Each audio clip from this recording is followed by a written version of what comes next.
Nous allons maintenant développer le bord de votre chapeau haute forme.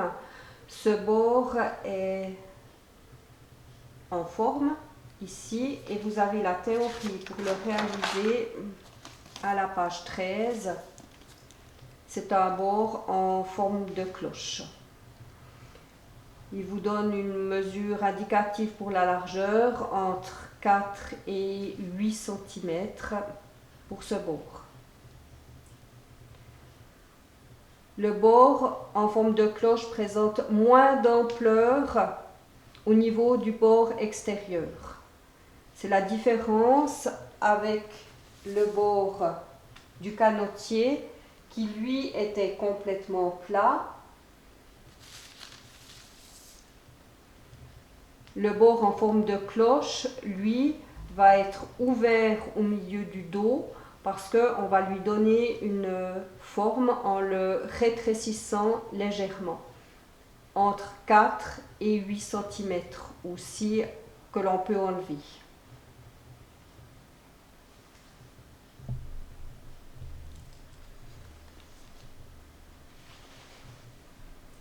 J'ai choisi ici de relever que la moitié de mon entrée de tête et faire comme il le propose ici. Une fois qu'on a développé un côté, on relève pour avoir l'autre côté et ensuite placer le droit fil.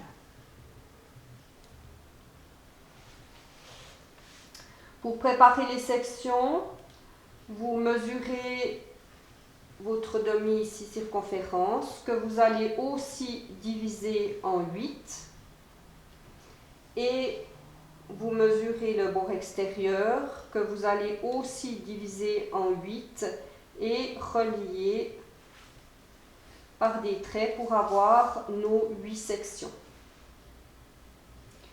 J'ai enlevé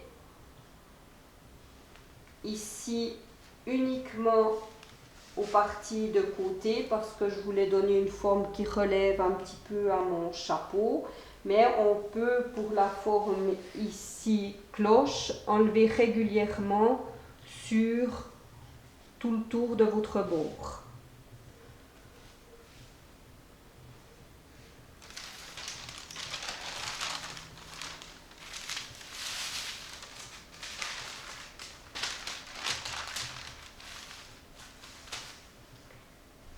Une fois la partie relevée, j'ai fermé mes pinces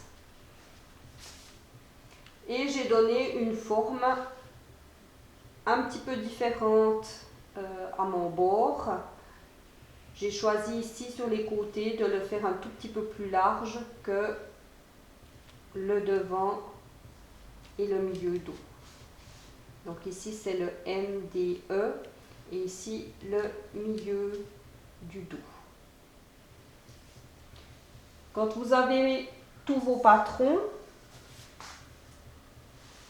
vous pouvez relever exactement sur le même principe que le canotier avec vos valeurs de couture et le pliage des coutures.